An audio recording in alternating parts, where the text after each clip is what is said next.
Hello, Brickman here, and today I'm here with the complete set of the LEGO Batman Movie Minifigure Series, or CMF. And I've taken a look at my previous LEGO set reviews, and it usually seems to be me reviewing the minifigures that takes up a large portion of time in the review.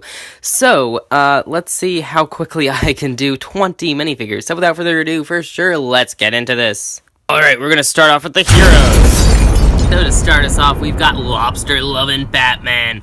And here he is. A little fun fact about him. This is a LEGO Batman movie only, and this is a lobster thermidor that he's eating. Yeah, I'm going to give you a fun fact for each character as well, because I'm cool like that. So you got some nice printing on the plate to represent the thermidor part of the lobster, I guess. I don't know. And then you have some pretty good dual-molded legs. It's not as he appears in the movie, where he has, like, an actual cloth piece, but instead, it's all printed on him. You could see his 9-pack there kind of showing there. You know, it is a little inappropriate, not completely child-appropriate.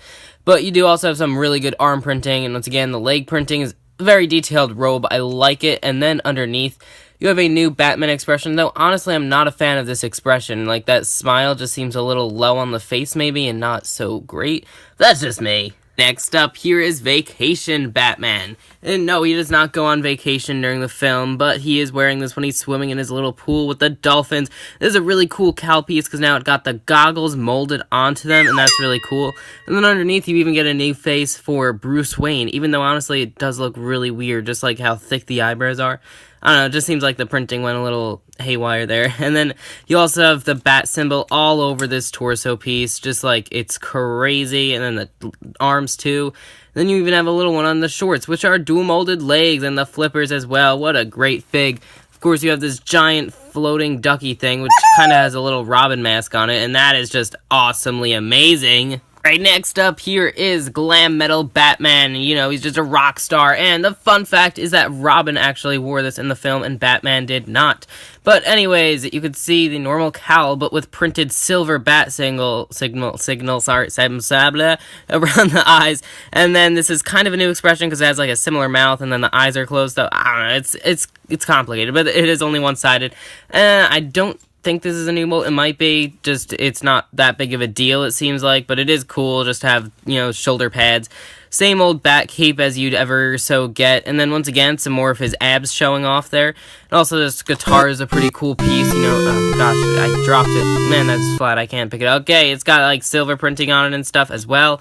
Great stuff, you know, the arms with this, a little bit of arm printing, dual molded leg. Oh, it was very close. It could have been dual molded legs, but they didn't. Okay, that's where it all falls. Where honestly, I wasn't that big of a fan of this one in the first place, but you know. Next up here is Fairy Batman. Fun fact, no, Batman is not gay, and so you could see all pink stuff here. You got the cowl in pink for the first time ever. You got a little magical fairy wand. You got these trans pink wings. You've got this really disgusted face, but you got the new pink stuff to match the pink cowl. And then you also have the torso that are dual molded arms with some good dark pink, like hot pink printing on that pink. And then you got the pink tutu, and you got the pink underwear that, you know, is like a little upskirt view, so it's a little appropriate. And then even dual molded legs with the hot pink again, and it's like a little ballerina kind of shoes. It's great stuff, totally not. Alright, next up here is Clan of the Cave Batman. This is another suit, in addition to that fairy one, that I do not remember seeing in the film at all. But this is something that you might have seen in like the Cosmic Clash film, you know, that little LEGO DC Comics film. That's just a little interesting fact to note. So anyways, you got the brown cowl with some stitching, printing, that's really cool. And then a really different expression where like that frown is just so curved upwards, like, but then you got the brown up there to match the eyes for the cowl. That's pretty cool stuff. You got a brown cape, and I think this might technically be the first time then for that type of cape in brown. Just I mean, who cares? But then you have the dual molded arms with a lot of detailed printing and stuff there. You got all that detail just for like the caveman kind of stuff, and dual molded legs with the 10 and the brown little boots he's has, or shoes. I mean, it wouldn't be boots. I don't know, this is like a caveman kind of Batman, and he also just has this big thing. So, enough with the bat suits. Here is Richard Grayson. Fun fact about him, the other kids call him Dick, and, well, kids can be cruel. So here he is, and it is great. I don't believe this is the first time you get the flesh combined with the eyes on his goggles, but it is still good to have. It is a new smiling expression for him, though not much difference from, say, the one in the LEGO Dimensions. The story pack, sorry, trying to rush here. So you got a nice little sweater. I mean, it's not ugly sweater day, Dick, but whatever. But it's actually a cute one, you know? I would date a girl with the... No, anyways, he's got the Bat Shark repellent spray, and that is an awesome accessory just to have. Great Easter egg, and it was actually, like, he was carrying it throughout the whole movie, too, so that's pretty cool stuff. And then, even his jeans are nice. You know, the bright blue goes with the bright red quite nicely. Next up, here is another companion of Batman. We have Commissioner Gordon, and he is great. This new hairpiece is awesome, introduced for the LEGO Batman movie, used a little commonly, but anyway, it's cool stuff in gray. And then you even have a little bit of light gray printing on the sideburns, in case you didn't notice. And he's nice and tan, you know, look at that golden brown he's got going. But anyways, just the one expression is pretty good. He's got a little tile that says, "Wanted, the Joker," so that's a cool thing, I suppose. Looks like he has casts around his arms, but it's not. It's just the wrinkles, I guess, in his sleeves of this short sleeve shirt. And that torso is pretty cool, you know, he just had this whole outfit very briefly in the film, but it's cool to get anyways. Good pants as well, and just a walkie-talkie accessory, which is disappointing though. This kind of makes up for it. Ah yes, here is now the daughter of Gordon. We have Barbara Gordon, and this is her police outfit, which was also kind of brief in the film, yet cool stuff anyways. And she also has the bat signal button, which is a great thing to get, because it was actually pretty commonly seen throughout the film. You have the handcuffs and this little piece where now you got her hair in a bun, and plus the whole hat with good detail. You know, it's good stuff, good stuff. You have the arm printing on both sides. Really good dark blue stuff, always looks good. Just the legs are probably the most disappointing, because there is literally nothing on them. Wow, compared to what we just saw before, all that great detail, this is a disappointment. The pink power Batgirl, and it's an alternative suit. I think this might have been like one of those 1 second things that Batman shot with her with his Merc gun, possibly. I don't even know for sure, honestly, but the hairpiece is really good, though it's nothing new. I believe this would be the same one from the Scuttler set. And then you also have a pretty cool face, I suppose, which actually does have an alternative expression, unlike most of the other minifigures, so that's pretty good to get. You know, have the nice pink cape there, and nothing at all on the back. Wait, what? Okay. She does have a nice skirt, though, there, that going, and then, you know, once again, the upskirt view, they cover that with some printing as well, and dual-molded legs also as well. It's great. Batman's companions and stuff. Let's get into the villains. So here is Arkham Asylum Joker. Most disappointing, probably, of the complete series, because, a little fun fact, he was also included in the Arkham Asylum set, so he is extremely disappointing. Plus, he doesn't even have that much detail compared to the others as well. But it's good to have two alternate expressions, one with a frowny face, one with that. Honestly, not completely sure if the face expressions are the same as the set. Hopefully not. That would be at least something to get. But anyways, his Arkham Asylum jumpsuit old printing is alright. You know, it's nothing amazing, but it's fitting for him. You got the nice Arkham logo on the back, but it's still cool if you don't have that super expensive set. Next up, here we've got Orca the Shark. A little fun fact, the ship from the movie Jaws was named the Orca, and now the shark is named Orca. Oh, the irony! But anyways, we have repeated molds from the Shark Guy minifigure from a previous minifigure series, but this head is really awesome. It's just a giant mouth. You got the uvula detail and like the giant tongue. That is just amazing. This is the kind of stuff that, like, I don't even know what I was trying to say there. So you have really good printing. I like how the red kind of really blends in there, even though it's supposed to be the inside of his mouth. It just really looks good for some reason to me. And then you got the nice leg printing that all just lines up pretty good, even though there's nothing on the hips. It really doesn't matter to me. Nothing really matters to me. Any way the wind blows doesn't really matter. We've got Catman, and he looks pretty similar to, say, Wolverine from Marvel Comics, but he is quite simply not. And he did not really have any lines in the movie. Who cares? I mean, it's a cool villain to collect, right?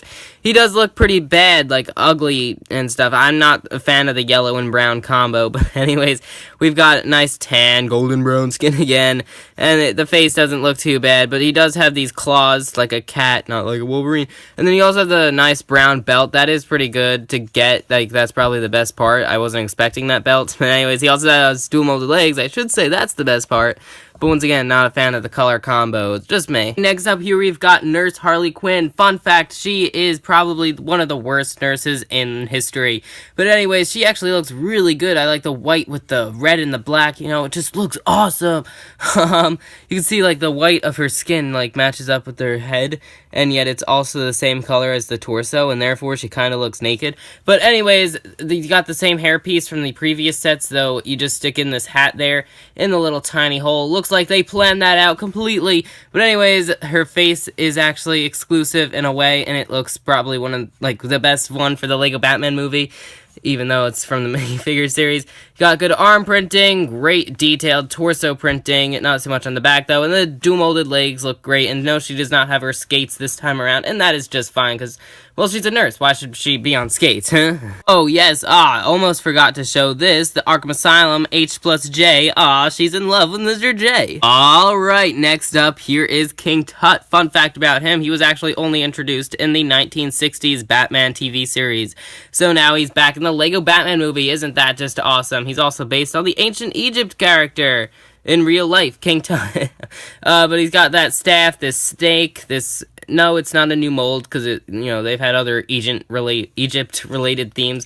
But that face is kind of a blunt expression, though it's quite fine, considering the rest of his appearance looks pretty cool. Let's, like, look at that gold and the red. And then, this is really cool, how they go underneath his little robes. And then you have, like, a white dual-molded leg, and then a red one, both side by side. I mean, it kind of does technically look bad if you actually know what's going on with the outfit. But I like it. I like it anyways. Next up here is the calculator. Fun fact, that's a little more of a personal fun fact, is he's my only repeated minifigure in the series so far. I actually do have another blind bag, but that's for another video. So anyways, he's got this hilarious joke. You flip this helmet upside down. It says hello! Calculator language. But anyways, that's just hilarious. And then you got the nice, like, light purple there. You remove this armor piece, which, by the way, has a handheld calculator there that you could use for any minifigure you want. And then you got his whole muscles and stuff. Great stuff, great stuff. Look at this. I really like the side printing on the arms and the legs. And then dual-molded legs, also really cool stuff. Alright, so next up here we have Red Hood. And this is not supposed to be the Robin one, I don't think. I think it's like Joker.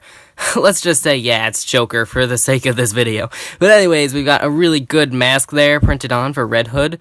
Probably better than the one from the actual superheroes line. And you even got that giant bow tie printed on this giant armor piece. Oh, and then you have the Batman cape in red. So that's actually an interesting thing. And then a better tuxedo underneath. That's actually really good looking. The legs are pretty disappointing, but it is cool to get 2 guns. And oh, look at that back. So bland. Okay, next up here is Mime. Fun fact, she is not an ordinary mime. Not at all, because I guess she probably has like electrical powers or something. And she has quite the insane mohawk, something I've never seen on a mime.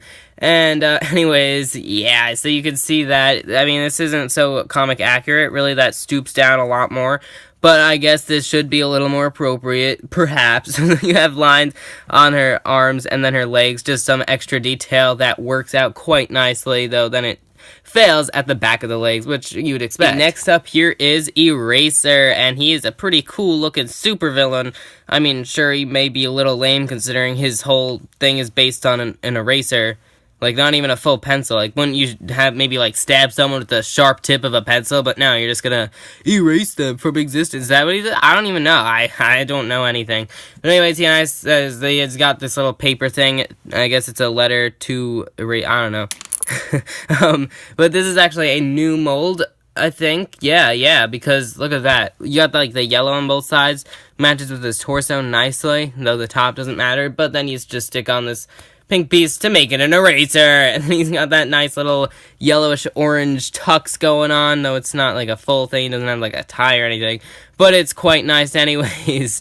Even like some foot printing, which is, it's actually pretty common. I mean, not so much, maybe like Nurse Harley has it, but not many others. So that's pretty cool to get. And look at these lines, how they just continue quite nicely throughout the full minifigure. Right, next up here is March Hariet. And no, she is not the Easter Bunny. But she is a super cool, hot female supervillain. But anyways, you have this. Now it's not a new mold. There was the bunny dude guy from before, but then you got that really nice face, and I do believe it's new, though it should have been introduced by now. It's a pretty cool, like, good female face, I'd say.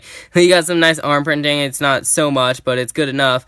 And no, not dual molded legs, those kind of end there, but what would it be anyways, because it's just the black right through the middle. Like, she's wearing a skirt, I suppose.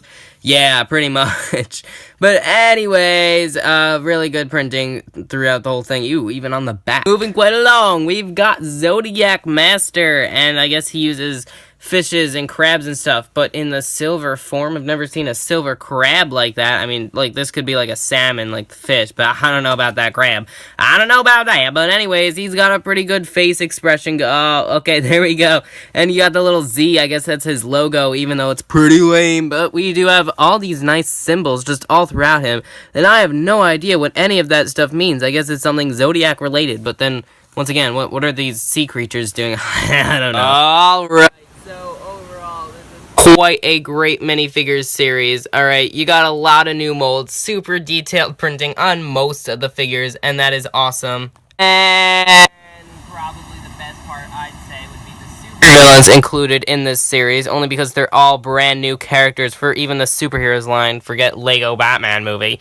The bat suits are all fun and all, you know, just fun to collect, I suppose, but, you know, it's nothing super special. And then everyone else is pretty cool, I guess, just for variance, you know, his companions here. Once again, villains are probably the best part. Friggin' repeat. But anyways, that all being said, thank you very much for watching. Please remember to like, comment, and subscribe, and stay tuned for lots more videos coming real soon. Bye!